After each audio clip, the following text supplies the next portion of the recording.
Hello students, कैसे हैं आप लोग। आप सभी बच्चों को टेक्निकल क्लासेस के यूट्यूब चैनल पे स्वागत है। आज हम लोग बात करने जा रहे हैं थर्ड सेमेस्टर सिविल इंजीनियरिंग के स्टूडेंट्स के लिए। वैसे छात्र जो थर्ड सेमेस्टर सिविल इंजीनियरिंग के स्टूडेंट्स हैं, उन लोगों को एक सब्जेक्ट पढ़ना है जिसका नाम है मैकेनिक्स ऑफ मटेरियल। एक बड़ा ही इंपॉर्टेंट सब्जेक्ट है। ये जो सब्जेक्ट है मैकेनिक्स ऑफ मटेरियल, इसको हम शॉर्ट में एम ओ एम के भी नाम से जानते हैं। एम मतलब मैकेनिक्स, ओ मतलब ऑफ और एम मतलब मटेरियल। लेकिन बच्चा लोग, अगर हम बात करते हैं तो इस सब्जेक्ट के और भी नाम है। किसी भी नाम से बुलाया जा सकता है इस सब्जेक्ट को। किसी भी को परेशान होने की कोई जरूरत नहीं है बच्चा पट्टी। क्या क्या नाम है सब्जेक्ट का, तो सुनना। इस सब्जेक्ट को हम लोग और स्ट्रेंथ ऑफ मटेरियल के भी नाम से जानते हैं। अगर हम बात करते हैं इस सब्जेक्ट के बारे में, तो इस सब्जेक्ट को हम मैकेनिक्स ऑफ सॉलिड के भी नाम से जानते हैं। तो इसके बहुत सारे नाम हैं, मतलब कि दो तीन नाम तो बहुत सारे ही हुए, है ना। और एक आपने देखा, mechanics of material. Mechanics of material एकदम अच्छे से समझेंगे कहानी को। अच्छा, ये जो मैकेनिक्स ऑफ मटेरियल है, जिसको हम शॉर्ट में एमओएम बोलते हैं, उसी प्रकार से स्ट्रेंथ ऑफ मटेरियल को सॉम बोलते हैं और इसको हम लोग मॉस बोलते हैं। तो ये शॉर्ट फॉर्म्स हो गए उसके। तो अब क्वेश्चन ये है ना बच्चा पार्टी, कि आखिर इस सब्जेक्ट में हमको पढ़ना क्या है। तो हम इधर उधर की बात नहीं जाते हैं। हम लोग ना शुरुआत ही करते हैं इसी चीज से, कि भाई साहब, ये जो सब्जेक्ट है उसमें जो सबसे इंपॉर्टेंट चीज है वह है मैकेनिक्स। अब सवाल ये है कि मैकेनिक्स तो हम लोग पढ़ चुके हैं। हम बोले नहीं, आप लोग पढ़े इंजीनियरिंग मैकेनिक्स, यह है मैकेनिक्स ऑफ मटेरियल। तो सर, दोनों में अंतर क्या है, अब ये भी तो हमको जानना होगा ना। हम बोले बिल्कुल जानना होगा। तो अगर हम शुरुआत से चलते हैं, तो आपने पढ़ा होगा सेकंड, जब आप फर्स्ट सेमेस्टर में थे तो क्या पढ़ा होगा, सुनिएगा। कि भाई साहब, मैकेनिक्स साइंस का वह ब्रांच है। हालांकि ज्यादा अच्छा रहेगा जब आप इसको फिजिक्स का ब्रांच बोले, है ना। तो एक ब्रांच है ये साइंस का, जिसमें हम लोग फोर्स के बारे में पढ़ते हैं और साथ साथ फोर्स के इफेक्ट के बारे में पढ़ते हैं। इफेक्ट ऑफ फोर्स, फोर्स के इफेक्ट के बारे में। किसके ऊपर फोर्स का इफेक्ट, तो बॉडी के ऊपर। अरे कोई बॉडी है, तो उसके ऊपर जब तुम फोर्स लगा रहे हो, तो फोर्स लगने से यो बॉडी के साथ क्या कर रहा है फोर्स, उस बॉडी के ऊपर फोर्स का इफेक्ट क्या पड़ा, क्या प्रभाव पड़ा, इसके बारे में हम लोग पढ़ते हैं मैकेनिक्स में। तो ठीक है। तो मेन मुद्दा यहां पर इसके ऊपर है कहानी, कि ठीक है, फोर्स का इफेक्ट पड़ना है बॉडी के ऊपर, लेकिन किस बॉडी के ऊपर। बॉडी, किस बॉडी, क्या बॉडी के भी टाइप्स होते हैं। बिल्कुल। बॉडी आमतौर पर दो तरीके के पाए जाते हैं। एक बॉडी का नाम है रिजिड बॉडी, और एक बॉडी का नाम है डिफॉर्मेबल बॉडी।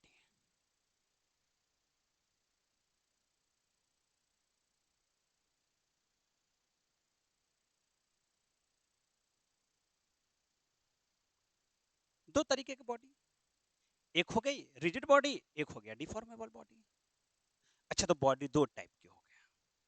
हाँ, तो रिजिड बॉडी किसको बोलते हैं, अगर हम कोई बॉडी है, उसके ऊपर फोर्स लगाते हैं, उस फोर्स लगाने के बावजूद भी उस बॉडी के शेप और साइज में कोई परिवर्तन ना होता हो, चाहे हम कितना भी फोर्स क्यों ना लगा दें। ऐसे बॉडी को हम रिजिड बॉडी बोलते हैं।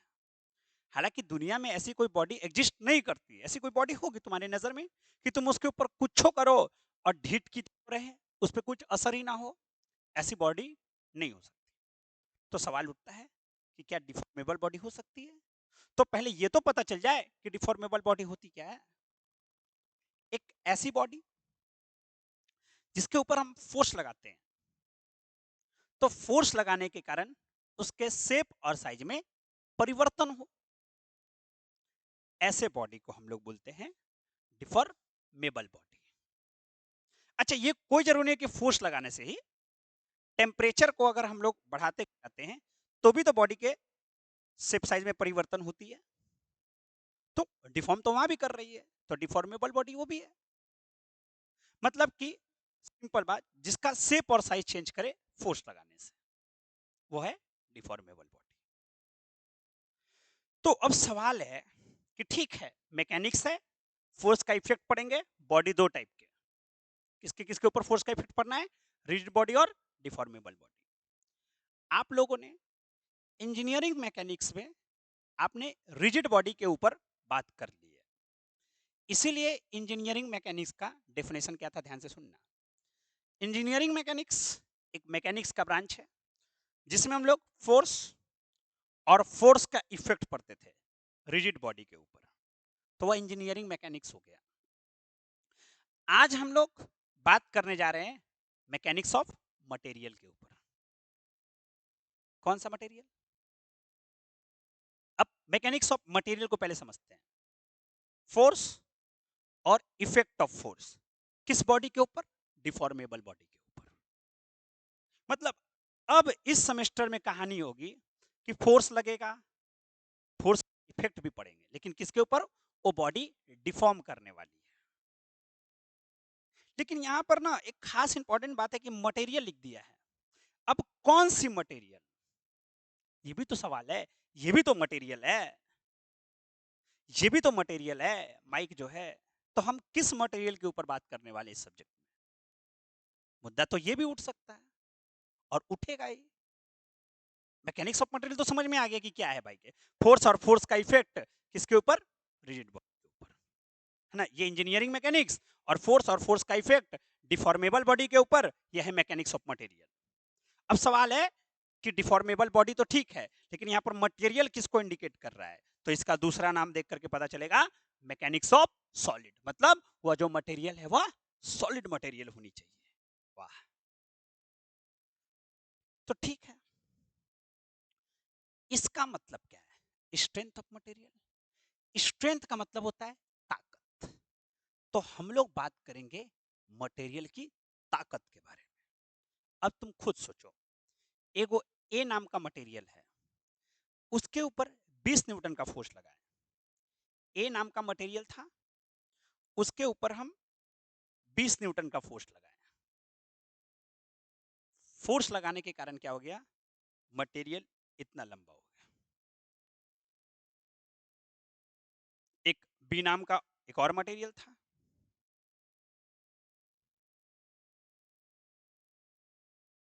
उसके ऊपर भी हम फोर्स लगाए, तो उसका शेप और साइज चेंज नहीं करा, मतलब हम थोड़ा सा करा।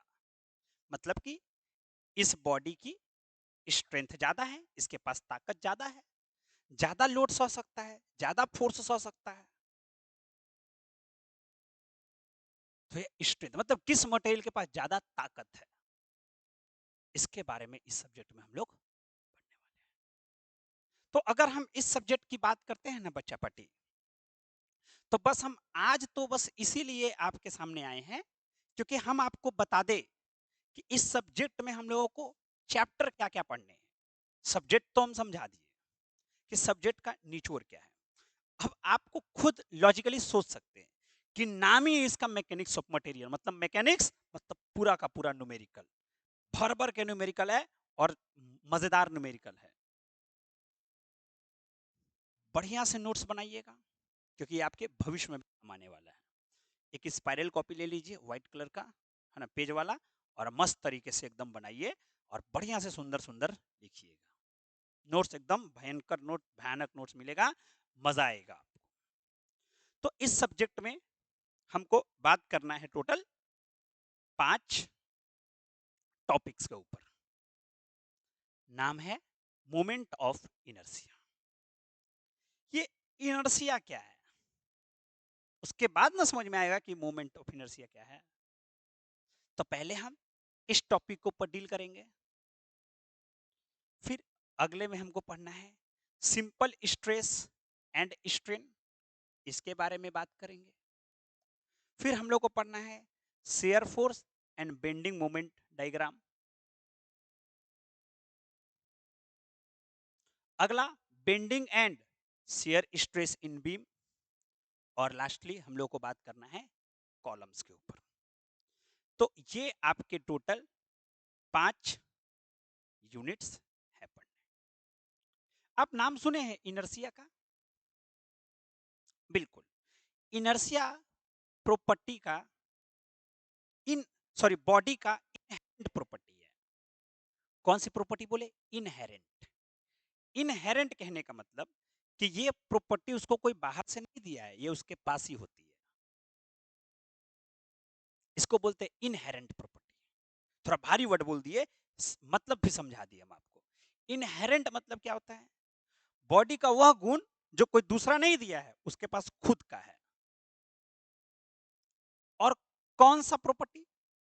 कि वह अपने पहले की अवस्था को बरकरार रखे। पहले की अवस्था मतलब कि अगर कोई बॉडी रुकी ही हो तो वह चाहेगी कि हम रुके हुए ही रहें, और अगर कोई बॉडी चल रही हो तो चाहेगी कि चलते ही रहे। ये जो गुण है इसी को हम इनर्शिया बोलते हैं। अब जैसे तुम खुद सोचो कि भाई साहब, ये मान लेते हैं कि एगो ना बड़ा सा ट्रक है, और ट्रक के ऊपर तुम 10 न्यूटन का फोर्स लगा दिए, सिंपल सा बात। एगो ना छोटका बउआ का साइकिल है, छोटका बचपन के नहीं रहता साइकिल, जो बचपन सब जो एकदम 2 साल 3 साल वाला बच्चा लोग का साइकिल, उसके ऊपर 10 न्यूटन का फोर्स लगा दिए और दोनों के ऊपर पैर से मार दिए। तुम खुद सोचो कि कौन वाला नहीं चलेगा? तो ये वाला नहीं चलेगा, ट्रक वाला। आई बउआ के साइकिल चले लगेगा। काहे? काहे कि ट्रक का इनर्शिया ज्यादा है। ट्रक अपने अवस्था को मेंटेन रख, हम रेस्ट पर थे, रेस्ट पर रहेंगे। बउआ का साइकिल इनर्शिया को नहीं रख। तो ये तो साफ पता चल रहा है कि इनर्शिया जो है वह मास के ऊपर डिपेंड कर रहा है। बउआ का साइकिल हल्का है, ट्रक भारी है। तो देखो एक बात को समझना, जो ना लीनियर मोशन, यहां पर क्या हुआ है कि हमने फोर्स लगाया है, ये नहीं चला है, ये रेस्ट पर ही है। अगर वो चल रहा होता तो तुम्हारे हाथ रोकने से लग जाता। सोच लो कि मान ले ट्रक चल रहा होता और तुम इसको हाथ से खींचते तो खींचा जाता, लेकिन बउआ का साइकिल खींचा जाता। लेकिन ये नहीं खींचाता, काहे? काहे कि इसका इनर्शिया ज्यादा है। ये अब चार चल रहे थे, सोच रहे कि चलते ही रहे। तो इनर्शिया की कहानी किसके ऊपर डिपेंड करती है? मास के ऊपर। इनर्शिया का यूज हम लोग उस समय बात करते हैं इनर्शिया का जब बात होती है लीनियर मोशन की। लेकिन जब यही कॉन्सेप्ट हम रोटेशनल मोशन में लगा दें तो उसी को हम लोग बोलते हैं इनर्शिया, मोमेंट ऑफ इनर्शिया। जब हम लोग की बात करेंगे रोटेशनल मोशन की।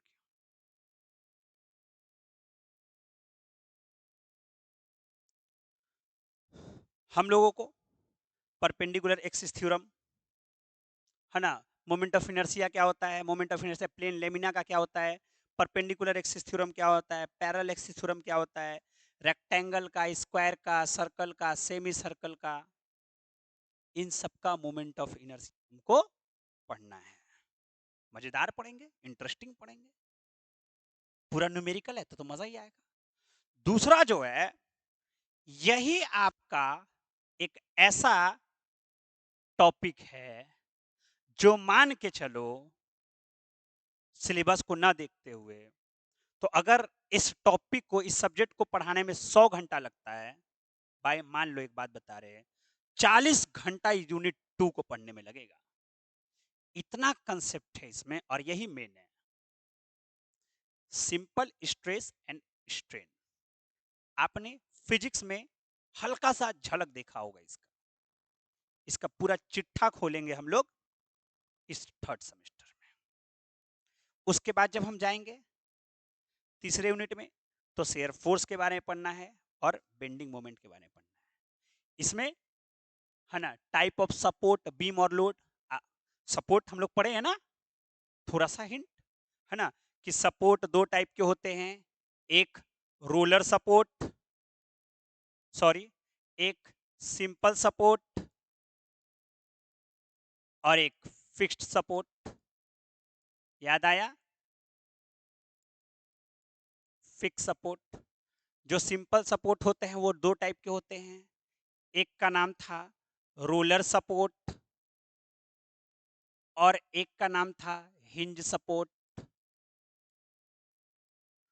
बीम हम लोग देखेंगे कि बीम कितने टाइप के होते हैं, बीम होता क्या है, फिर हम लोग लोड के ऊपर बात करेंगे, फिर शेयर फोर्स के बारे में बात करेंगे, फिर उसका डायग्राम बनाएंगे, फिर बेंडिंग मोमेंट के बारे में बात करेंगे, फिर उसका डायग्राम बनाएंगे। ये सब चीज इस सब्जेक्ट में हम लोग पढ़ेंगे।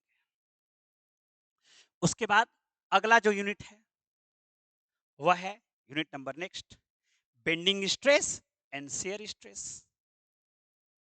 बेंडिंग स्ट्रेस कहने का मतलब कि मान लेते हैं कि अगर कोई बॉडी है इस तरीके से और मान ले ऐसे फोर्स लगाया, तो ऑब्वियस है, जैसे कैसे तुम देखते हो कि तुम्हारे घर में असगन्नी रहता है ना जिसपे कपड़ा पसारते हो, तो दोनों दिन बांस लगा हुआ है, छत पर है, तो तुम जाते हो तो देखते हो ऐसे दो बांस लगा रहता है, एकरा पर कपड़ा पसारा असगन्नी रहता है।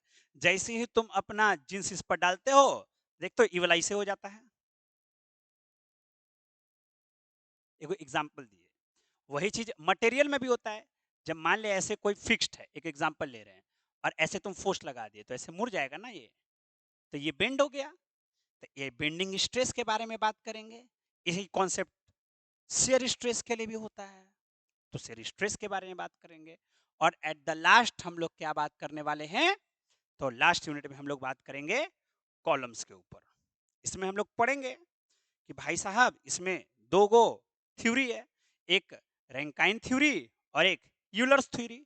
इसी कॉन्सेप्ट के ऊपर बात करी जाएगी और हम लोग धीरे धीरे धीरे धीरे करके कंप्लीट करेंगे। ओवरऑल बच्चा पार्टी ना बड़ा इंपॉर्टेंट सब्जेक्ट है, बड़ा ही इंपॉर्टेंट और न्यूमेरिकल है, तो मजा तो वैसे भी आने वाला है। और इसमें बुक की बात करते हैं, तो आप बुक के लिए आर के बंसल साहब, आर के राजपूत या बीसी पुन्निया का ले सकते हैं, है ना। न्यूमेरिकल है, ज्यादा कोशिश करिएगा बीसी पुन्निया का लेने का, कॉन्सेप्ट बढ़िया बनेगा, है ना, अगर अच्छा करना चाहते हैं तो वैसे स्टूडेंट जो क्लास करना चाहते हैं वो हमारे ऐप टेक्निकल क्लासेस को प्ले स्टोर से डाउनलोड कर सकते हैं, जिसका लिंक डिस्क्रिप्शन बॉक्स में दे दिया गया है। इस वीडियो को भी आप अपने दोस्तों को शेयर करें, एक बढ़िया कॉन्सेप्ट के साथ आपको पढ़ाया जाएगा। आपने हमसे सेकेंड सेमेस्टर में पढ़ा होगा, हमने आपको मैथमेटिक्स 1 पढ़ाया था, हमने उसका क्रैश कोर्स भी कराया था और ब्रह्मास्त्र भी कराया था, और आपको पता भी होगा कि आपका एग्जाम कैसा गया है। अब हम तो सबसे नहीं पूछ पा रहे हैं, लेकिन जितना लोगों से पूछ पाए सबका एग्जाम बहुत बढ़िया गया है। तो उसी एनर्जी के साथ बच्चा लोग इस सब्जेक्ट को भी पढ़ेंगे, हम लोग रिवीजन करेंगे, कोशिश करी जाएगी कि इसकी भी क्रैश कोर्स हम आपको करा दें, है ना, अगर सिलेबस 1 महीना पहले हम कंप्लीट कर पाए तो। बच्चा पार्टी वीडियो को शेयर करिए ज़्यादा से ज़्यादा, ठीक है।